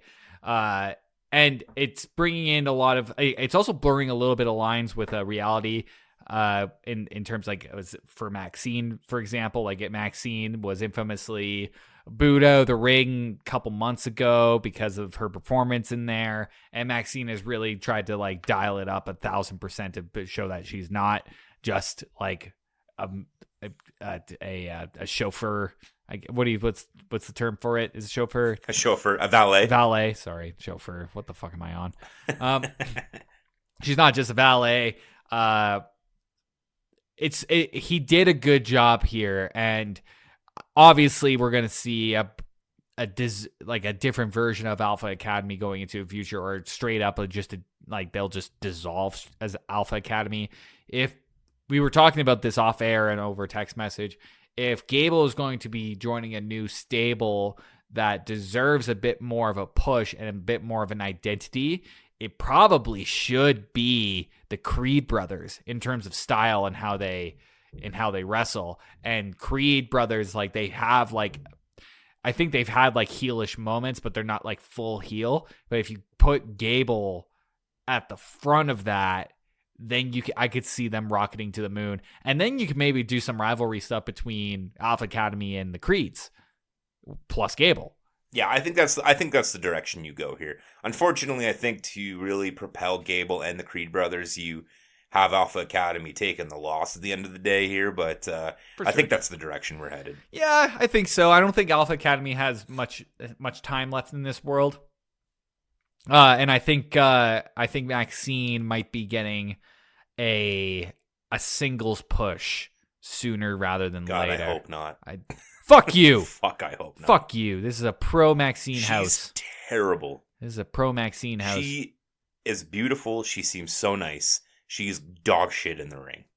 Absolute dog shit. I'm not going to say you're wrong. She is early 2000s women's division level of like, well, she's pretty. She's been a valet for a while. Let's toss her out there to see if she can wrestle. Like, it is bad. I'm not going to say you're wrong, but I am going to say you're a prick. Fair enough. Let's move on to. She's trying. She's trying. Okay, she is trying. Yeah, go fucking try in the indies, then come back when you learn how to wrestle. Fucking prick. Richard and Dom are in the back. I was kind of distracted on this, so I didn't really catch most of the promo. But it ends with a Liv Dom stare down, which I'm so here for. I want Liv to seduce Dom and take Dom and have Dom maybe help her win the championship eventually, just in time for Mommy to come back, and then just give Mommy all of the fucking face moving forward with that. I really hope they go in that direction. Absolutely. But we'll see what happens there. We need look. So then we all roads lead to future Dom Dom custody ladder match. All roads lead to new custody. Dom on match. a pole. Please just string them up. Just string them up, and whoever can carry him down. Pole match. Then we get into the Andrade, Richard O'Shea versus McDonough and Santos match, which I could not really be any less interested in, other than the fact that all four of these guys can really fucking go. They can, but honestly, this was a bit of a sloppy performance on all fronts. On all fronts here. It all could have been better. It all could have been better. The crowd kind of saved this one, just leaning into Dom, chanting shave your mustache, and booing the shit out of him. Some really great timing and selling from JD McDonough. And then it just basically, like you said, it was kind of sloppy all around. It ends with a Santos Hurricane Rana. He Hurricane Rana's Richard O'Shea into JD McDonough by accident, and then Andrade gets the win. So I'm going to see more cracks probably forming in the Judgment Day with Dom being friends with Santos and yada, yada, yada. Yeah. And then at the end, Priest comes into Wreck House, which was a good choice here just to kind of show his dominance, just to go in there and just wipe the floor with everyone. And then he chews the fuck out of Dom in Spanish. JD McDonough asks what he said. That Dom delivery of "it wasn't good" was just had me fucking roaring. I thought he nailed that. Then he chews JD out and basically says... what he said was he doesn't need them, they need him. So again, more cracks forming here. Anything else you want to say about this, or should we just head into the women's Royale? No, I think in terms of sloppiness, I think Andrade was probably the I guess what's the opposite of MVP?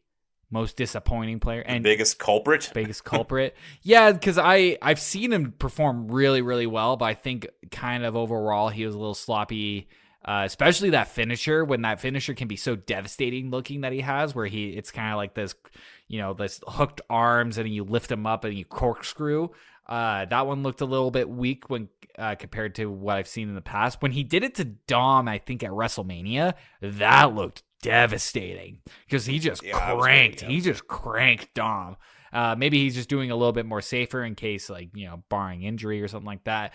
But it was an all right match. It wasn't necessarily anything to write home about. There was a number of spots, like near the end, that spot where they're both on the top rope. There's a couple of points there where I was a little confused who was about the legal man, so I had to rewind and see who was legal and who wasn't legal. But they overall kept it pretty clean. This is exactly the kind of type of wrestling that I was looking for in terms of tag matches. They were holding onto the goddamn rope on the side. That was very important to me. Overall just fine. But it just drives home more of the Judgment Day storyline and the cracks that are forming there. Yeah. And then we move into the women's battle royale match here for the vacant championship. And great way to start it here. We get Jackie Redmond interviewing Indy and Candice in the back. I just wanted to point out here, Candice was excellent on the mic in this moment. And, was overshadowed by everything else, but I thought she did a great job on the mic with Jackie. Yeah. A fight breaks out behind them between Nia and Liv. Jackie is reporting on that. And then you see Becky Lynch kind of swing around the fight to take the mic. And then just delivers a walk and talk promo to the camera.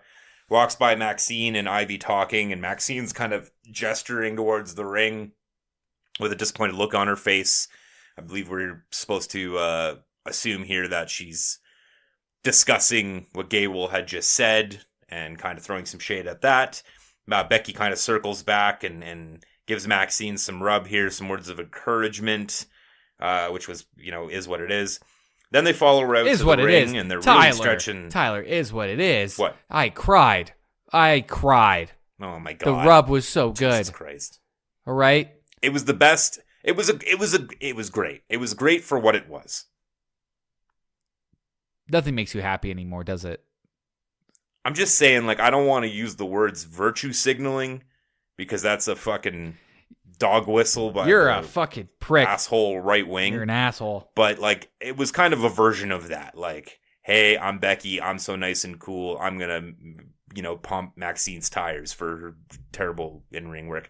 You're a douchebag. They follow Becky out to the ring, and they're really stretching the limits now of these one shots. This whole thing was. It's wild. Pretty excellently done by everybody. Everyone hit their mark and their spot on time. Everything seemed very natural and it wasn't preordained. It was very, very nicely done. I love this. Yeah, so it was interesting to see who gets music here. Out of the break, there's a bunch of women already in the ring. Liv gets music. Just wanted to point out here that her gear is pretty weak. It's just revenge is just written on her skirt, and she's got the LMRT on the boots, the Liv Morgan Revenge Tour. At least she's not wearing a bunch of fluorescent, 66% of the roster is. Love to dance. Just wanted to point I love to fucking dance. I love to That was the other thing. They got talking about who gets music. The dance squad gets music. Yeah. And their stupid fucking smoke cannons. And then Nia Jax comes in to deliver another terrible performance, but we'll get to that later. Fuck off. Right off the I'm gonna walk that back later on. This is what I wrote in the moment. All right. Niven and Jax get jumped right off the bell. They shake everyone off and fight off really quickly. And then we move into some typical battle royale fare. Maxine eliminates Indy and LeRae, which was a nice touch, kind of, working that storyline a little bit more. Eliminated, but it was it was a bit botchy because the way that they landed. Maxine was involved. No, fuck you. The way that Candice and Ivy landed on the apron. They landed on the apron on their ass, and then they had to kind of hop off the apron and pretend that they had the momentum to go fall on the ground. So those spots seemed a little bit rough. I think it wasn't just them. I think that happened a couple of times.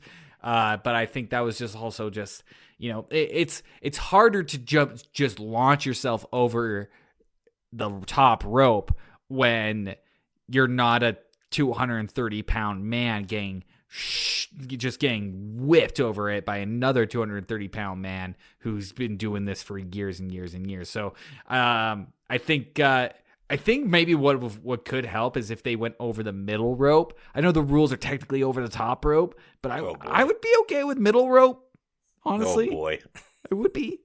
No, just learn how to do it better. These women aren't even tall enough to go. The rings are taller than them. The ropes go higher than some of these women. Ivy Nile is 3 feet tall. I guess you got a point there.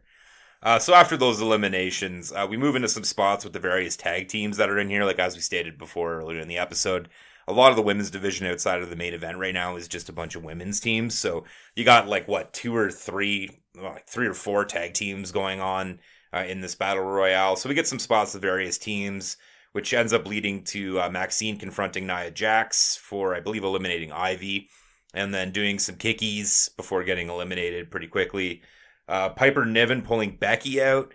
puts Becky on the announce table, and I'm getting excited here. Please put these two in a promo to elevate poor Piper. Like, she needs a push. Yeah. And that would be a great thing to do if they give Ivy the belt. Or, if they give Liv the belt here. It'd be great to see a nice little Becky Piper action going forward for a month or two just to kind of put Piper over. But then she pulls Nia out, who straight up chucks Chelsea over her head, which was, I thought, a nice little bit. Yeah. She comes out to the floor, and then this gets a little botchy here. She tries to choke slam Piper onto Becky, and it is ugly. Yeah, it doesn't go well. Table does not break. Piper like unnaturally kind of like climbs back onto Becky, like halfway, not really knowing what to do. Yeah, and Becky... Crowd chants one more time. You can see Becky, like, she's maneuvering herself on the table, trying to predict where Piper is going to land. Because I think it looks like from where Nia is starting to set up the spot, it's almost too low for it to be on the table. So you can see Becky behind her just kind of like moving her shoulder so she gets right into position. And at the end of the day, it doesn't look like they nailed it at all. No, it looks fucking horrible. Crowd chants one more time. So then, improvising, Nia Jax decides to try to Samoan drop her onto Becky so they can get the table break. We got 3 women going on here now. But then she can't really pick up Piper. Yeah. And so that's a big old yeesh. Ooh. She finally gets Piper up. The table does not break again. I just wrote oof. And then they kind of zip back into the ring because they need to get shit moving. This is a live event with a time limit. Chelsea gets eliminated by Natty, and all of the refs are distracted by the carnage. So she jumps back in, which I thought was a nice little spot. Yeah. I laughed legitimately. I thought that was a nice little creative spot. Then we had to break. Out of the break, they showed Nia powerbombing Becky through the table because they needed to get that table spot in. And then a nice little code breaker to reversal to neck breaker, which was very nice. A great idea with the double suplex by Nia. They didn't quite nail it, but I thought it looked good enough. It looked good enough. Liv and Becky finally get Nia out of there, and I just wrote, she wasn't bad tonight. Nia actually did a pretty good job. Actually, I felt bad for her because, like, the choke slam spot, choke slam is more on the receiver than the deliverer. And Piper didn't really get any height on it. And I don't know if it was a miscommunication or maybe both of them kind of went 60% on it, so it just fucking failed. But Nia did not look the worst. No, she didn't look today. the worst. We'll give her that. I think, if anything, Nia had like a different type of personality in the ring than what we've seen. She had this kind of like backstage promo where it was very Nia earlier in the night, and it was mid at best for that promo. But in the ring, she had this bit more of kind of like comedic, funny, almost unhinged sort of take inside the ring. Like when the match started, when the ref held up the belt, Nia got into camera next to the belt just to make sure that she was in frame with it, and you could see her like looking into the camera, going like this is my belt, bitch. And I really kind of appreciate those touches where she's just a little bit more funny, and she had those moments where she was kind of like smiling, like give me your best shot, those kind of things. That's more entertaining for her than I think what she's done in the last 6 months, which has been just like the female Bronson Reed. Yeah, just angry big lady, and we can do something better here. And I think there's a touch of something that we can go down with this more like heel. Sure, we can definitely go down the heel path, but something a little bit more fun and unhinged. Maybe she does need a bit of a yeet treatment, if you catch my drift. I mean, like, we've talked about her potentially joining the Bloodline Civil War, and that would be a good way to kind of put her off to the side for now, because it's getting a little tiresome watching her lose championship match after championship match, and I also don't want the belt on her, so we'll see where that all goes. Yeah. But, good end game here in the Royale with Liv and Becky on the apron. Yep. I have to imagine, I just wanted to point out this, I guess with the apron stuff, it was a little rough, but for the most part, it was fine. I don't really enjoy the call to have a manhandle slam to elimination because it just doesn't really work with that move. Like, maybe the only really good way to do it is if she had manhandle slammed Liv onto the floor from the apron, because then it ends up just being her like Becky's on the weak side, closer to elimination, and then has to grab Liv with her right arm and deliver the manhandle slam, stay on the apron, still kind of look like she's nailing Liv, and then have Liv roll out. So it wasn't the best, but it is what it is. I didn't hate it. It was everything leading up to the elimination was very well done. Yeah. But just the elimination itself was a little rough. And then I just wanted to point out here that I have to imagine that this was an audible. That Becky was supposed to get some time off after Mania, and they called her back because they didn't really trust any of the others to have the belt. And I mean, like, certainly Becky deserves it. She put in a shift last year, just like her husband. So I do think that potentially this was one of those situations where they're like, hey, Becky, I'm sorry, you had a week off, but Rhea's hurt. We need you back, but we're going to give you the belt. And she goes to head into the crowd to celebrate, which is a bold move for a woman in that shithole campus filled with a bunch of morons. Fucking getting grabbed by a bunch of Columbusites going to fucking Ohio State University. Fucking hear that, Ohio? I would never do that. Tyler hates. Like, you could do that in Ann Arbor with respectable Michigan fans. They would be, they would understand, and you wouldn't have to worry about getting sexually assaulted on the campus. I was born in but Michigan. This is Ohio State. That's how the song. That's our fight song, baby. I was born in Michigan. But yeah, again, just had to throw a little bit more shade at OSU here before we sign off on Smackdown, on Raw. Any other thoughts on the Royale? Overall, I like the Royale chaos more than I like the tag team chaos on SmackDown. I was genuinely pleased with Nia Jax's performance in this. I saw a lot of hate going towards Becky Lynch for winning the belt. A lot of people say it should have been Liv, and it was kind of like a weird call for Becky to win the belt, especially after losing it at WrestleMania. I disagree. I think this is probably a smarter play. Why? I don't know. I can't explain why. I think it just makes more sense. I think a lot of the people in the women's roster at the moment is probably work a little bit better as chasers of the belt, and Becky's the only one that I can see wearing the belt at the moment. But that just goes ahead to show that we are just in desperate need of another women's mid-tier single belt. Like there has to be something else for, like, there was like how many women in this? Like 10, 12? Yeah, probably closer to 12, 15, but yeah, 12, 15. Like it's just, there's so much going on in there, and it's just, if this is this, I just don't want to see too many chaos matches where there's just like, let's throw them all in there and they can get either a championship or they can get the contender, number one contender for the championship at the next PLE. I'm not a fan of that approach when it happens as often as it does sometimes.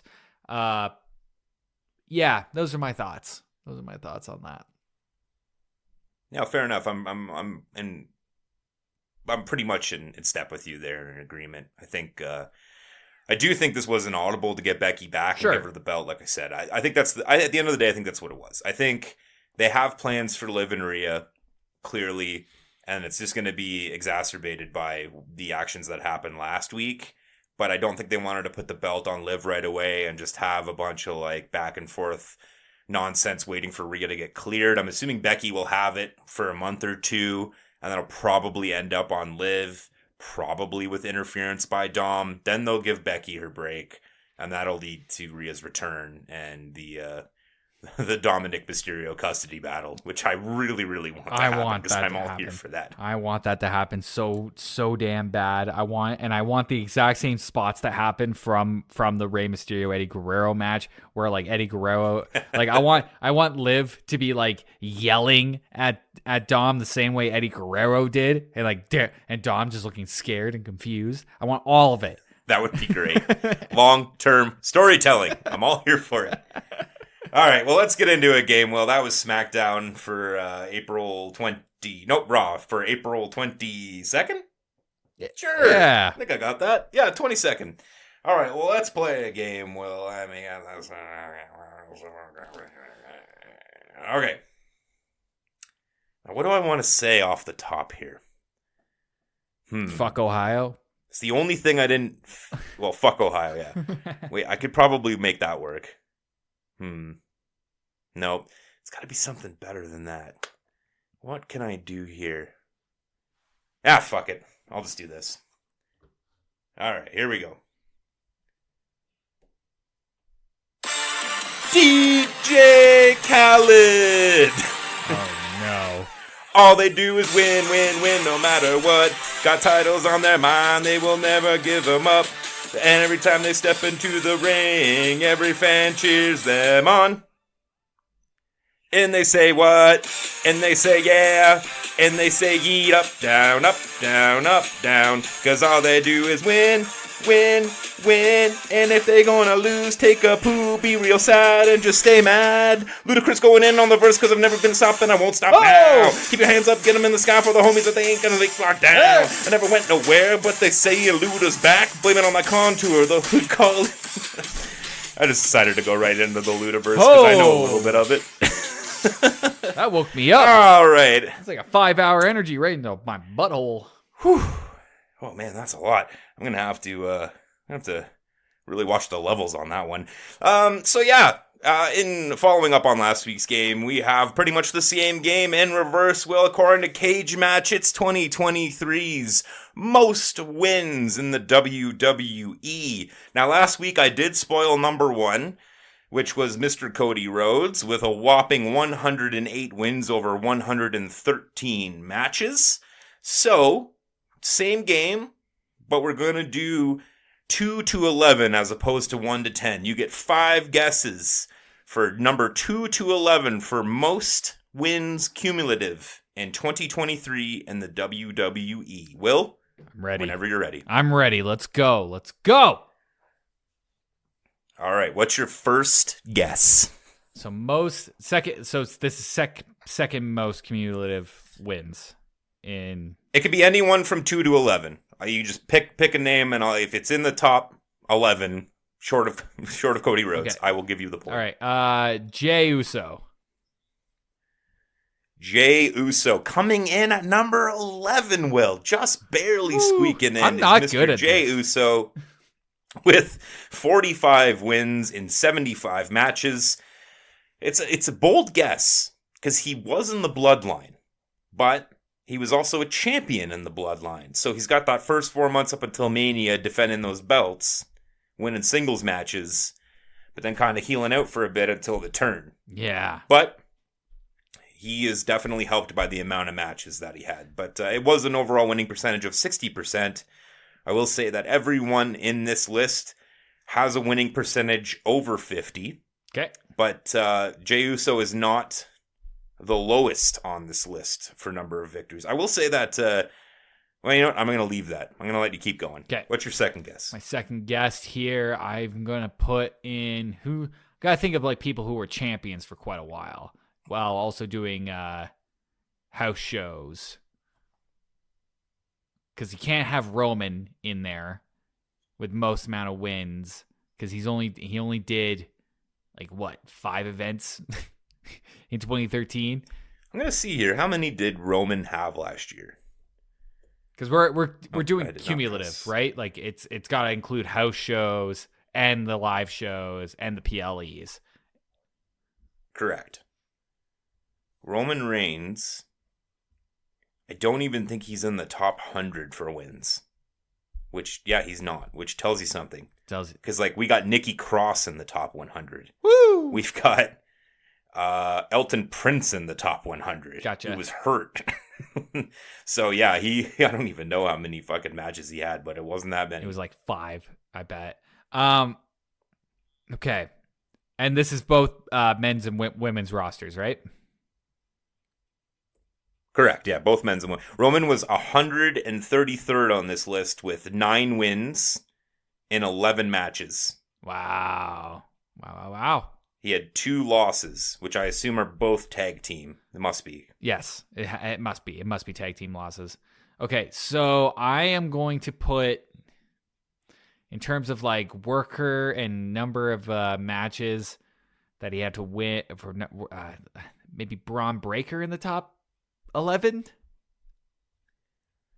considering NXT. Just a wild, wild thing to say. Do you think Braun Breaker is going in house shows? Well, I'm considering Braun NXT. Breaker is doing house shows. Does NXT do house shows? Not really, no. Braun Breaker is 38th on this list. Okay, I rescind that. That doesn't count. Okay, I'll give it to you. I'll let you rescind it. But he was 38th on this list with 40 matches, 28 wins. Oh, okay. So the percentages are relatively up there. Okay. With wins, I mean, Judgment Day held, like, Priest and Balor held those belts for a while. But if they were doing singles matches at all, they probably weren't winning a lot. But if they're doing tag teams, it's probably just on television. Because why would you just do tag team championship matches unless it's against that doesn't make sense to me.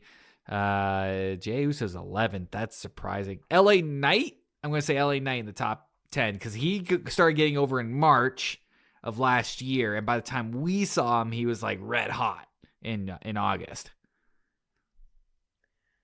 LA Knight, who came in at number 6 for the most matches. LA Knight comes in at number 5 with 55 wins in 98 matches. Nice. For a winning percentage of 56%. Nice. Pretty much a dead-on tweener. So you are technically 2 for 2 because we were ignoring the fact you said Braun Breaker. Yeah. And if LA Knight's up there, I'm going to go with Randy Orton with number of wins. I don't think Randy Orton lost. Oh, wait, but he only showed up halfway. He showed up at the end of the year last year. So no, I can't say Randy Orton because he didn't have that many matches last year. He probably only had like a couple. That is correct. So I'm going to go. He came back in November. Yeah, he came out at the end of the year. I keep forgetting, like, I have to remember like where these guys actually start showing up. Like LA Knight, for example, like he was losing everything probably up until March of last year when he started getting over. And then and like I said, by the time we saw him at Smackdown in Calgary, he was red hot. He was as hot as he could ever be. Then I would have to say I can see Kevin Owens winning a lot because he's a fan favorite. He does the hits, he does the stunner, he does a swanton bomb. I can see him being a big worker as well. I'm going to do Kevin Owens in there as well. At number 4 on this list is Kevin Owens Nice. with 61 wins in 76 matches. Pretty decent win percentage there. There are not too many people with a higher winning percentage than him with that many matches. Yeah. Okay. And then the next, I'm going to say, because of how much because I just said workhorse and we were just talking about Becky Lynch, I'm going to say Seth Rollins. Coming in at number 2 with 105 matches is Seth freaking Rollins with 84 wins in 105 matches. Yeah, great percentage, and I guess a lot of those losses must have been just tag team matches and house shows or something along those lines. Okay, now I'm thinking I have to start thinking about the women's roster and what's going on in their side of things. I mean, Bianca is a white hot face. She's always been a white hot face. Can't imagine her losing too much, but she did not carry a belt last year. I don't think. She might have maybe in the early part of the year. No, I don't think she did. Because Io Sky went back. But would Bianca be working as much? Did she take time off? Do you know did Bianca take time off last year? Can I ask that question? I don't remember her taking time off last year. I think she seems pretty consistent. Oh, what am I thinking? What am I thinking here? Rhea Ripley. Rhea Ripley? Yeah, that's an answer. That is one of my answers. Rhea Ripley in terms of coming in at number 7 is Rhea Ripley. Will, you're 5 for 5. I'm gonna, you know what? Keep it rolling, Will. Let's see how many you can get before you don't get one right. All right, and I'm gonna say right after that, I'm gonna say I feel like I want to say Bianca. I want to say Bianca as well. I feel like that's probably that's going to be the linchpin for me. Probably she's going to be at like number 14. Well, coming in at number 10 is Bianca Belair. He's still tipping on them hoes. He's got 6 out of the 10. Keep it going. Okay, which numbers do I have left here? You have number 9, number 8, number 6, and number 3. Keeping in mind that number 1 is excluded here. So you have number 9, 8, 6, and 3. 9, 8, 6, and 3. Okay, now let's think about the white hot faces of last year a little bit.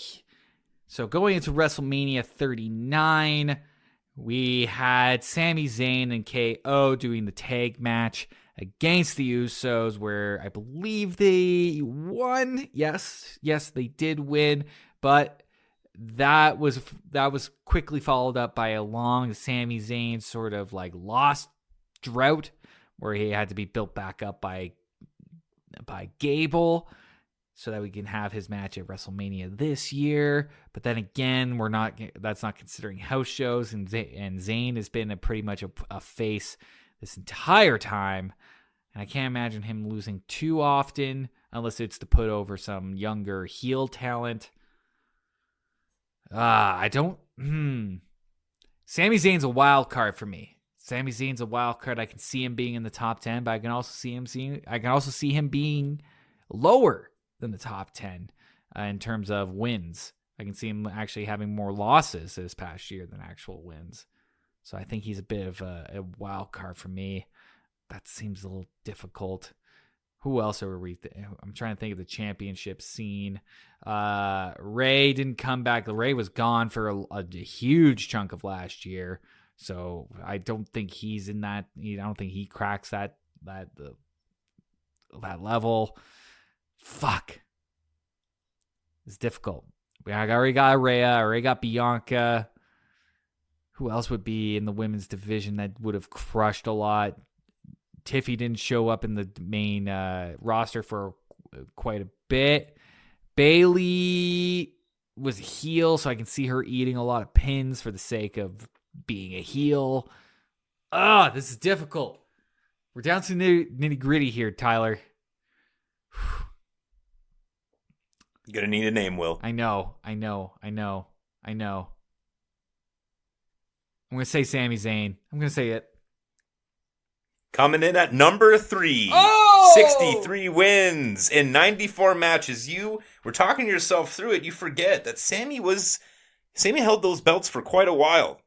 He's also a fan favorite. He didn't go away until pretty late in the year. I believe he got beaten up sometime in December, and then they gave him like a month off before Rumble, and that's when he started eating pins, which was in 2024. Until Gable had to bring him back up. Okay. So your time frame is a little bit off there. So you now are at 7.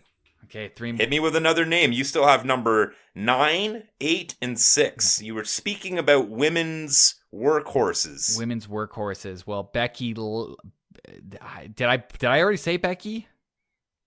You did not say Becky. Well, Becky's got to be up there, man. Becky's got to be up there in terms of wins.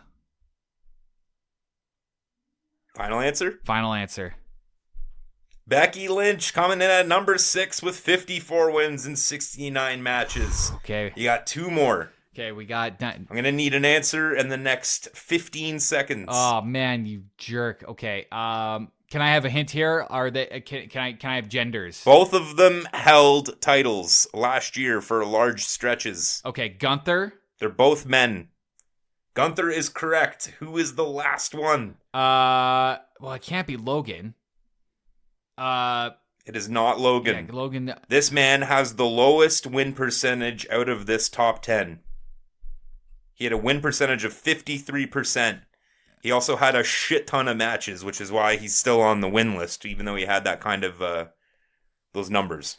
Well, then it would have to be because he came in because he lost the belt. I'm thinking Austin Theory because he held the U.S. championship, but I don't know how long he did it, but he lost it in August to Ray to set up for Logan winning it in Saudi Arabia. Would it be Austin Theory?